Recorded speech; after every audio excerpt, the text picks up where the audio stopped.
Tam tam tirim tam colo colo tam tam tirim tam colo colo tam tam tirim tam colo colo tam tam tirim tam colo colo. Bonjour, bienvenue au Musée international d'art naïf de Magog. Mon nom est Michel Forêt, je suis le directeur du musée et ça me fait plaisir de vous accueillir. Le musée, pour votre information, a été fondé en 2002 par un peintre naïf lui-même, l'artiste Yvon Daigle, qui est un artiste naïf de très haute qualité québécois. Le Musée international d'art naïf, c'est le seul musée au Canada qui est entièrement dévoué à la promotion de l'art naïf. Il y a d'autres musées qui font de l'art naïf ou qui ont de l'art naïf dans leur collection, mais nous, c'est exclusivement notre centre d'intérêt. Collectionner, promouvoir et partager, c'est la mission du musée. Évidemment, on travaille avec les collectionneurs et souvent, on met en valeur des collections soit locales ou régionales. Ça a même mené cette année à un don qui nous est venu d'une collection américaine, qui va être la prochaine exposition d'automne du musée. Comme œuvre coup de cœur, on a choisi un tableau d'une artiste qui est estrienne. Elle est de Sherbrooke, elle s'appelle Guylaine Clich.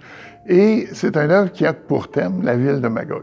Alors, on trouvait que c'était tout à fait approprié pour le thème de ce projet. Le tableau s'appelle « Une société, une histoire ». Et c'est une espèce de vue à vol d'oiseau du cœur de Magog. On y voit plusieurs des bâtiments autour de l'intersection rue principale et rue Mairie. Donc, il y a par exemple l'église Saint-Patrice.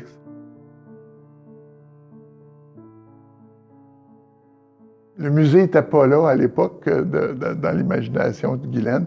C'est remplacé par une petite maison mauve.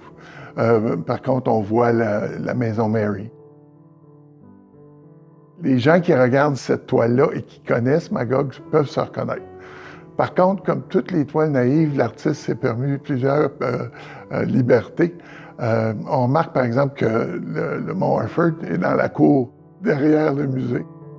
Et par exemple, il y a un hôtel sur la rue principale qui est à peu près 1 kilomètre du musée qui s'appelle le Littoral. Le Littoral est la prochaine bâtisse quand on quitte le centre de Magog. Donc l'artiste s'est permis d'ajuster les choses. Guylaine Clich, c'est une artiste qui est native de Sherbrooke, mais qui par contre vit dans la région d'Harford depuis des années maintenant. Au départ, elle a fait une carrière à travailler pour des entreprises, mais tranquillement s'est mise à la peinture naïve. Et ça a pris tellement de place dans sa vie qu'aujourd'hui, c'est son occupation principale. Ça fait environ 30 ans qu'elle produit et elle est très populaire auprès des publics qui s'intéressent à l'art naïf. L'œuvre coup de cœur qu'on a choisi, c'est un tableau très intéressant de la production de Guylaine Clich parce qu'il met en valeur la richesse de son travail. Dans les tableaux de Guylaine, habituellement, il y a beaucoup de maisons. Et on pourrait penser que les maisons sont les vedettes de ces tableaux. Mais quand on y regarde de plus près, on réalise que c'est moins les maisons que ce qui se passe autour de ces maisons-là. La vraie magie de l'œuvre de Guylaine Clich se passe dans des petites scènes qui racontent les activités des gens des cantons de l'Est. Ce qui est intéressant, c'est qu'on a fait faire un casse-tête.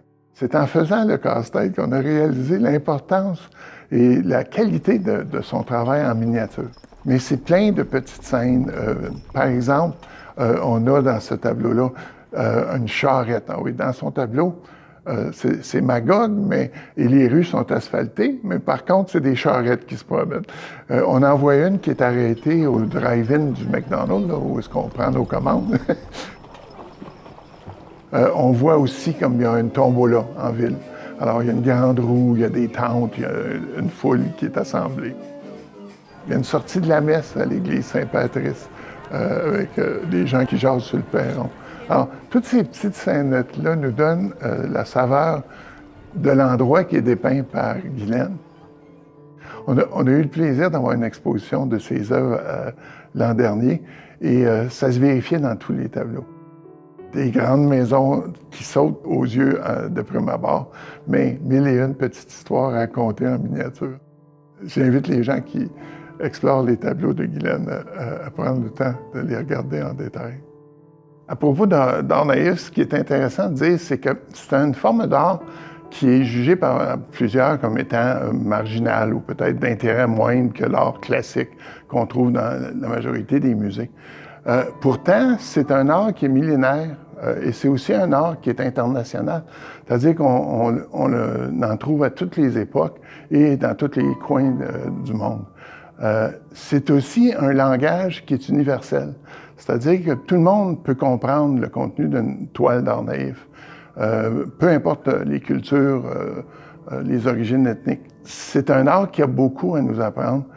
Et donc, c'est la raison pour laquelle notre musée a décidé de faire de l'art naïf sa mission exclusive. Donc, j'en profite pour inviter le public qui serait intéressé à découvrir l'art naïf ou qui aimerait en voir plus, à venir nous visiter à Magog. On est ouvert à l'année. Et on est maintenant un musée reconnu, on a reçu l'agrément du ministère de la Culture du Québec. Alors, vous pouvez vous attendre à un bon service et des belles expositions. Je me souviens de toi, regardant le ciel et les étoiles, tu contemplais le creux de ta main à travers les lignes du temps. Je me souviens de toi, tu te cassais la tête. Et j'y frémissais de bonheur à l'idée d'y trouver ton cœur. Je me souviens de toi.